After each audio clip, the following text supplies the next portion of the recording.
You're listening to the Seahawks Insiders, getting you ready for Seahawks football every Sunday. Presented by Delta, the official airline of the Seahawks. Now, here's your host, Jen Mueller.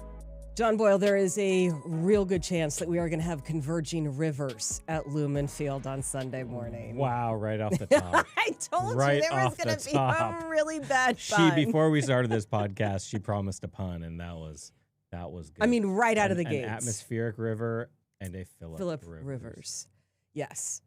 If, by the way, you are impacted by the atmospheric river, please stay safe. We are thinking about you. It is really not fun right now in many areas around Seattle with so much rain. But on the football side of things, John, I saw the news starting to come out on Monday, and I'm like, there is no way. Yeah. There's no way. They're signing Phillips Rivers.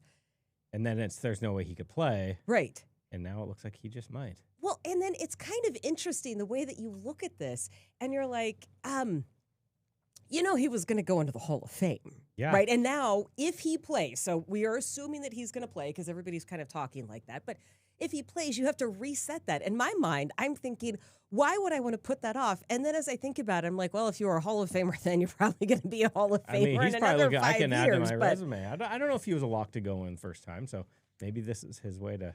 I mean, if he goes on a little streak at the end of the season and leads him to the playoffs, I think that'd be a nice little add to the resume. But you know, let's not let that streak start on Sunday. No, and it was really funny because that news was breaking as I was talking to Robbie Tobeck. He joined me in the kitchen this week for a new episode of I Cook, You Measure, and I'm like, Robbie's 55. And I said, could you imagine going back and playing now? He said, no. I said, but have you ever seen anything like that before? He goes, yeah, actually, my old teammate Steve DeBerg did it in Atlanta. And he goes, here's the craziest thing. So Steve DeBerg was 44 when he was re-signed by the Atlanta Falcons. He goes, we were at some basketball event, and the halftime contest was beat Steve DeBerg at whatever this thing was. He was sponsored by one of the companies in the area, and so Robbie happened to be at the game. He was like, oh, yeah, that's what he's doing now. Mm-hmm. And then the next week shows up to practice, and he's like, who's that guy throwing passes over there? Oh, my gosh. I will say it's probably unique to that position, or maybe a kicker could do it. But it's funny, in the press conferences, people were asking, Cooper Kupp and Leo, could you imagine doing that? Well, no, you can't step away from playing defensive line for 5 years and jump back in. But right. Yeah, quarterback, so I mean, there's a big physical nature of that position, but so much of it is the processing, the knowing the offense, executing all that. So as long as his arm feels good, and sounds like it does, it'll be interesting. I'm curious to see what he looks like. It will be interesting. He has been a high school coach for a number of years, so you know that he's been throwing it around. He's still been in the game, and I guess, Mike McDonald kind of says it best. It's the NFL, man. It's like every week is different. Finally, we had something kind of crazy happen this year that wasn't expected. So, as opposed to last year with the power going out, and I felt like we had something going every week last year. But that's kind of it. Just if anybody can pull it off, it's him. And guy's probably one of the best competitors in the history of the NFL. And I'm sure he wouldn't do it if he didn't feel like he was ready. So we're getting ready for him like he's been playing the whole time. I mean this in the best way possible. He's kind of a psycho when he plays. It's so funny. He'll talk trash from one sideline to the other. Clean, of course, because he doesn't swear. Dadgummit, which I love. I am so impressed by that discipline. But that's a big reason why you just can't count a guy out, is just when they have that kind of competitive fire in him. And like you said, he maybe hasn't been training to play football, but when you're coaching high school football, you're probably slinging that ball around every day. So as crazy as it sounds for a 44-year-old just step on the field, I think he could have a little spark in him. Well, here's the thing. I am more concerned about his first game out of the gates than if we were facing him in his second game out of the gates, right? You're going to feel pretty good. Now, that's right up until you get hit by the defense a couple of times. But that soreness, that's not going to kick in for another couple of days. So he's going to be fresh. There's going to be a lot of adrenaline that's going to be powering him on Sunday. He has got so much football knowledge. Mm-hmm. I do actually... I'm concerned anytime a future Hall of Famer's on the field, but I do wonder what this looks like. And he's running basically the offense he ran his whole career at the Chargers, so it's not a huge adjustment. And then we're going to have this whole conversation. It's going to be Riley Leonard, and we're going to go, oops. Well, okay, so let's just back this up a second. Riley Leonard was the quarterback that took over for Daniel Jones, but he is dealing with his own knee issue. He did practice early in the week. They are not saying obviously for competitive reasons, whether he will play or not. So you're going to prepare for both. And Mike McDonald said, look, there's a unique challenge in both of them, because on Monday we were talking to Coach about the rookie, and he goes, well, you're trying not to search for things because you don't really know what he does well. And then when they signed Phillips Rivers, you go, well, now I'm trying not to overthink things and looking at far too much film based on what they might do now. This is your classic, like, let's do what we do. Let's dictate terms. I mean, this is one of the best defenses in the NFL. They feel like they can kind of make offenses adjust to them, and they're not going to, go out of their way. I mean, look, like if it's Riley Leonard, he's going to run around more than Phillips Rivers, because Phillips Rivers, as he joked in his press conference, is a little above his playing weight back when he retired. But even then, he wasn't running away from guys, is the way he phrased it. So if it's Rivers, you're going to get a guy who stays in the pocket. Leonard, he ran a ton in college. He's a guy that can move. So that part you might adjust, but otherwise you're more playing a scheme and you're doing what you want to do. Phillips Rivers, though, he's so stubborn, and he is a large-framed quarterback. I'm not talking about weight. I'm talking like stature. Yeah, he's that classic, like he'll stand there knowing a hit's coming and rip a good throw. So yeah, I'm really curious to see what this looks like if he plays, because it's pretty cool what he's trying to do. And this Colts offense has been rolling all year long. Now, they were the feel-good story when the Colts started 7-1. They have since lost 4 out of their last 5 games. But, John, I started looking at these numbers. The Colts and the Hawks are 2 of 17. The Colts and the Hawks are 2 of 7 teams to score at least 20 points in every game. The Colts have outscored opponents by 91 points. That is the 4th most in the league. Seattle's at 161, so there's a big difference there at the most. But they're also 2 of the 3 teams that have at least 4 wins by 20 or more points. Yeah, I mean those are some pretty big numbers, and I don't think just substituting the quarterback changes that. I think some of that is Shane Steichen's offense. It's their offense. It's very distinct to what they do. It's complementary. It's tough. It's very situational sound. They're explosive. The quarterback operates at a high level. They do a lot of really, really good things. He's a really good coach. And you can't undersell losing a quarterback. Daniel Jones is playing really well, so that's a big blow for them. But you're right. Like, this is not just a quarterback carrying them. It's a really good scheme. We'll get to the running back. They have an incredible running game led by Jonathan Taylor, one of the very best in the league. So it's this is not a situation of, their quarterback got hurt, this team's cooked, they can't compete. Like, this is going to be a tough test for the Seahawks defense, regardless of who's under center.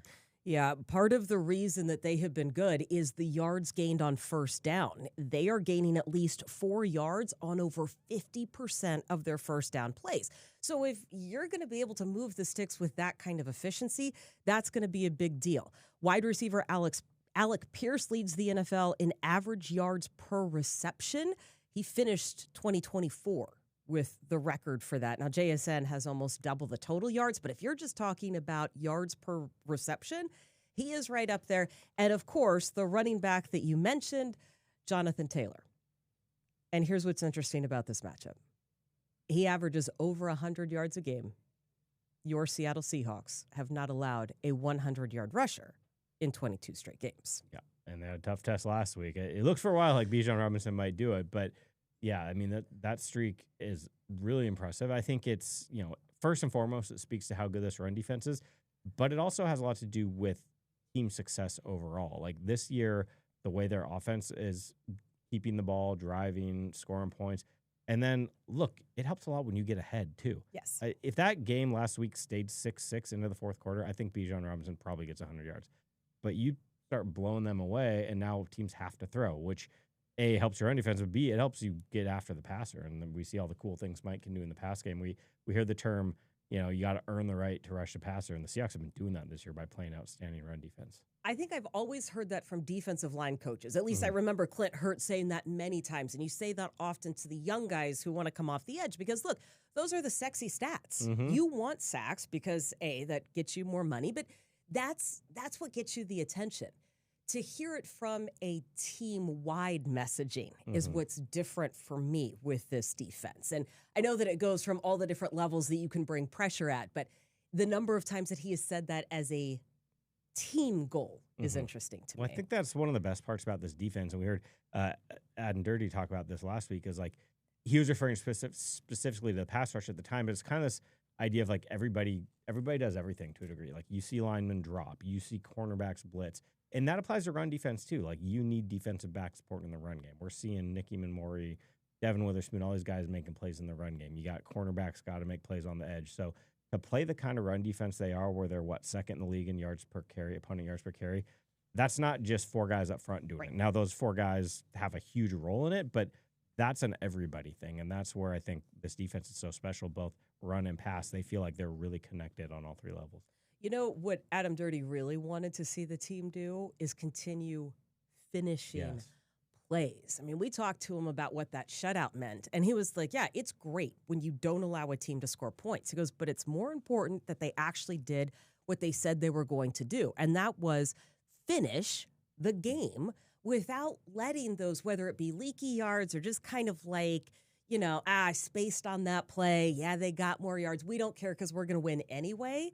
This team is dialed in. Like whether they look at the stats or not, they have leveled this up as to what the expectation is. Yeah, well, a lot of the defensive players came away from that win in Tennessee kind of upset with themselves. Like they were in control of that game. It never, even though the final score says it was a 6-point win, like that was never really in danger. That last touchdown came in the final minute or 2, and they got an onside kick, and the Seahawks recovered. But, like, the Seahawks defense was really upset. They let 2 touchdowns in, one late in the third, one in the fourth quarter, that turned what could have been another blowout into a, 1-score closer game. And they came out of that pretty determined to not let that happen. A phrase we hear defensive players use this year is like, it doesn't have to be close.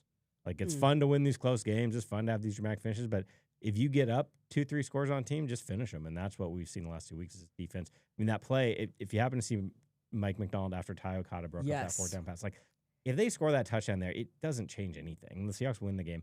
Mike McDonald was as fired up as if that had been a game-winning play. He was pumping his fist, jumping on the sideline, because they wanted to finish that drive off, and you got Reek on 3rd down, does that diving pass breakup. Okada comes crashing and breaks on 4th down, and guys were really fired up to keep him out of the end zone there. And conversely, right, you were still in danger of giving up that rushing yard record, right? Mm-hmm.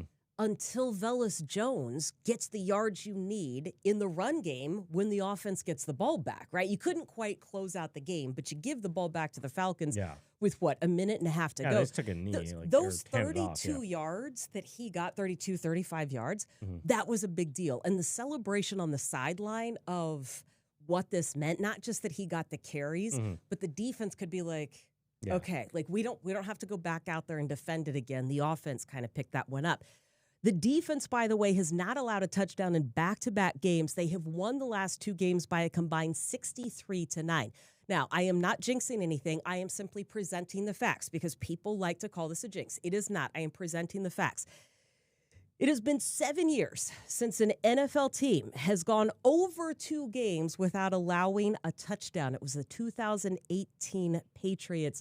The Seahawks themselves have never gone 3 games without giving up a touchdown. The defense is now at full strength. The Colts have some injury issues. Yes, they have Phillips Rivers, but that's one of those things that you could certainly track.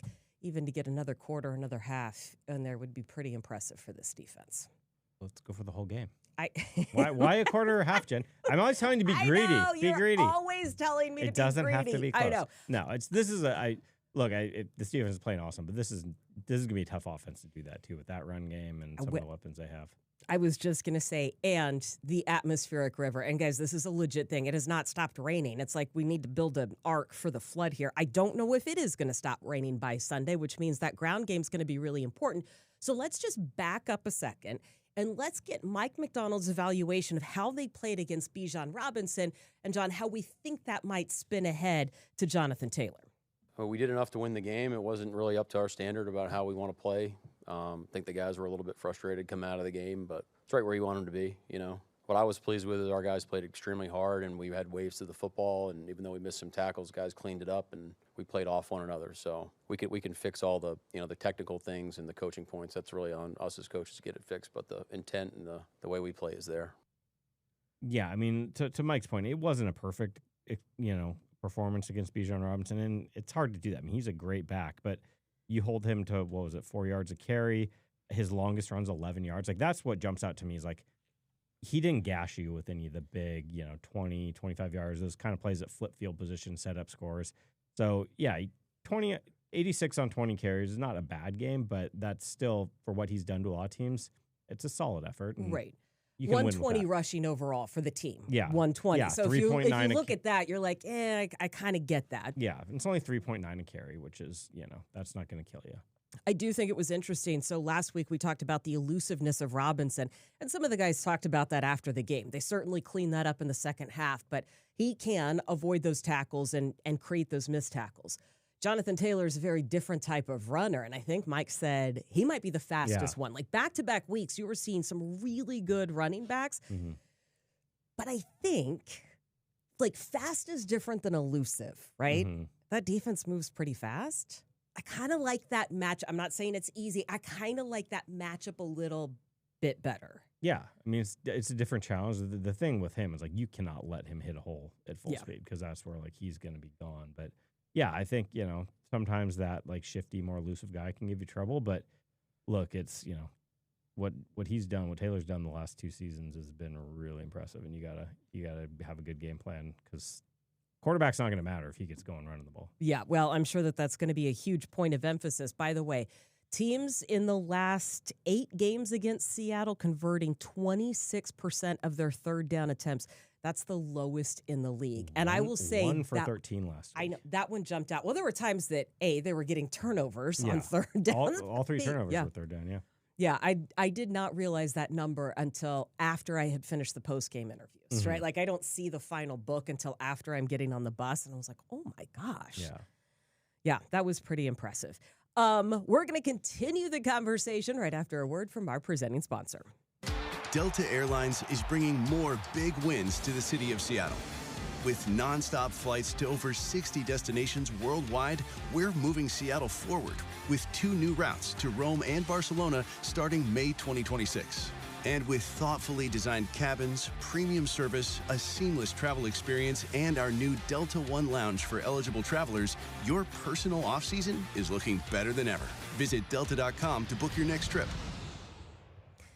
John, you promised you were going to wear the hat. You did wear the hat. In case you don't remember the conversation from last week, the 2025 Inspire Change collection is available now. It includes a variety of headgear, including caps and a beanie this month. 12% of the in-store sales proceeds will be donated to the Native Action Network, an organization that builds intergenerational leadership and amplifies the voices of Native women. I'm really enjoying my new career as a hat model, Jen. It's, it's a good time. Yes, and you are far less likely to have any dangers that would prevent you from becoming or staying a hat model. And I think about George Costanza as a hand model. There's a lot of potential dangers if you want to be a hand model. Yeah. If you want to be a hat model, just don't cut your hair. Yeah. Or cut your hair. Yeah, I don't. It's the beauty of a hat. If the hair goes away, I can still wear a hat. Matter. Why didn't I think about this? I just can't lose my head.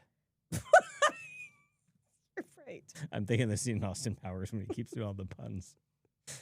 Or the Not one. a great time for one to lose one's head after I think the piranhas eat his head or something. I don't know. Or the one in Dumb and Dumber. Our pets' heads are falling off. Petey. Okay. All right. We've completely digressed on this one. It is a good-looking hat. You can go pick it up in the Seahawks Pro Shop. I would actually build in a little time on game day to cruise through because that one at the stadium is pretty awesome. Mm-hmm. Okay, I digress. We spent a lot of time talking about the Seahawks defense. I think sometimes lost in the mix is how good this offense is, John. Yeah. I mean, like, do we give them enough credit or are probably not, because I think the defense gets so much attention, rightly so. But like, this is one of the top offensive teams in the league by just about any measure. And they're, what are they, second in scoring? They're 9th in total yards. Their run game is improving, which is a big deal. Averaging 6 yards a play. That's a healthy mark right there. So there's a lot going on in Clinton Kubiak's offense that you got to love. And obviously it's starting with Sam Darnold and Jackson Smith and Jigba, what they're doing. But yeah, I mean, it's really, really encouraging and probably a little overshadowed, to your point, by the defense. Well, you were averaging just under 30 points a game. That's second most in the NFL. Fewest sacks allowed. Yeah, we've seen a couple more of them in the last couple of weeks. But still, by and large, Sam Darnold has time to throw. Passing yards per play, that's most in the NFL with just a shade under 9. That point differential that we already mentioned is really impressive. When I take a look at the Colts, overall, their defense is giving up about 345 yards a game. That is 23rd in the NFL. So they're in the bottom of total yards. But where it's really going to get tough, John, is in that run game because their run defense is 6th in the league. Seattle's is 4th. But what do we like about what we have seen from either maintaining the run game or just kind of the growth of that run game the last couple of weeks? Yeah, I mean, we've talked about this last few weeks. They're running the ball better. They averaged 5 yards a carry last week, and that was without really, like, they didn't get K9 going the way they have been in recent weeks. So, yeah, again, like, they're blocking it well up front. The two backs they're doing a good job. Then we saw a little bit more of Sam Darnold running with the ball. Yeah. That was a nice little element that we haven't seen a lot of this season, that maybe that's a good little change up if teams are blitzing him down the stretch here. Yeah, I wonder how much of that is you just kind of hold that one in your pocket for a little bit, and now you've got to give them something else to think about. I thought those were really well-timed runs. Yeah. I think it was all because of the pressure and what he had, but I do think that part of his game is a little bit underrated. I would like to see a few more of those yards. Yeah, That's just the guy's me. a really good athlete. We haven't seen him run a ton this year, but they've had success when they do it. So that could be a nice little card to play late in the season here. Jackson Smith-Njigba gets back on track last week. I don't think there was any doubt that he was going to, but was there a sigh of relief? Could you feel it with either the mailbag that you do every week? Could you feel it with like fans that, hey, it was just, we just needed to see him come back with that? I think so. I mean, I think, nobody on the team was worried about it. Jackson Smith-Njigba was not worried about it. Fans tend to, and fantasy football is part of this, if we're being honest. Like, some people probably lost fantasy football games that week because they're counting on him, and it wasn't his biggest game. But, yeah, I mean, there was never any concern that he's going to get back on track. He's been too good all season to worry about that. And, yeah, I think, you mentioned mailbag. I joked. That Vikings game, they shut him out 26-0. And the negativity, like every question was complaining about the offensive line or what's wrong with Jackson Smith-Njigba. I was like, come on, they just shut a team out in the NFL.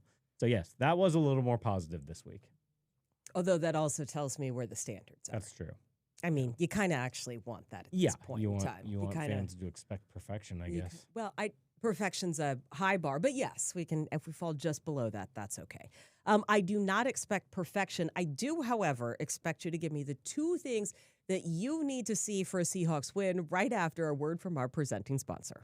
Take your own off-season with Delta Airlines and explore new routes from Seattle to Rome and Barcelona starting May 2026. Plus, with nonstop flights to over 60 destinations worldwide, Delta is moving Seattle forward one adventure at a time. All right, John, what do you got for me? I mean, the most obvious one's going to be stopping Taylor, but I want to kind of play off that. If you can do that and get in some passing situations, you're either getting a rookie quarterback or a 44-year-old who has not been hit in a long time. I want some pressure. I want to be hitting the quarterback.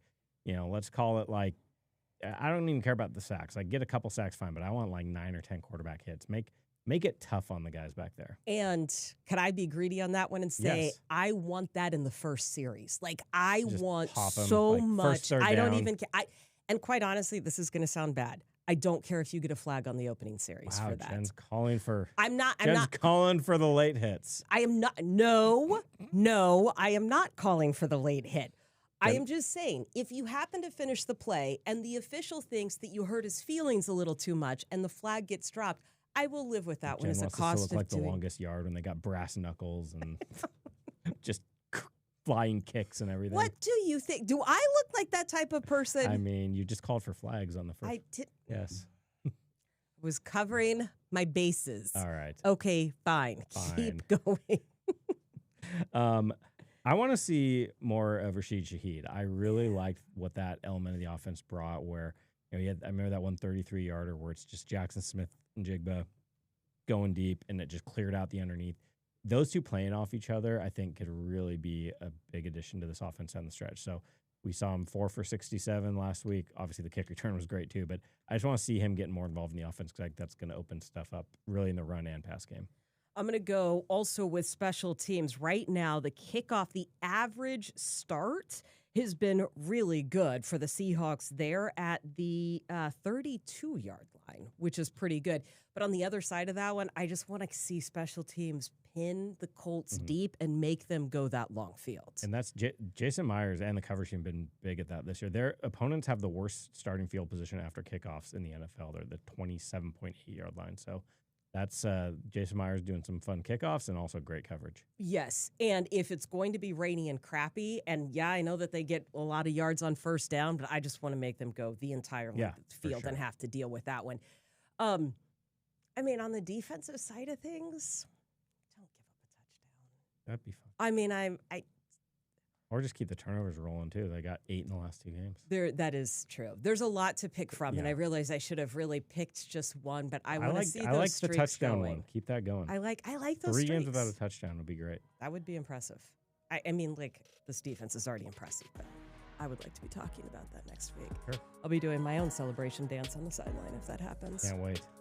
Let's get a camera on that. I dance once a year, John. It is at the holiday party, but maybe I will dance twice on Sunday. That is how we are going to close out this edition of the Seahawks Insiders podcast. With Jen dancing. See you next week.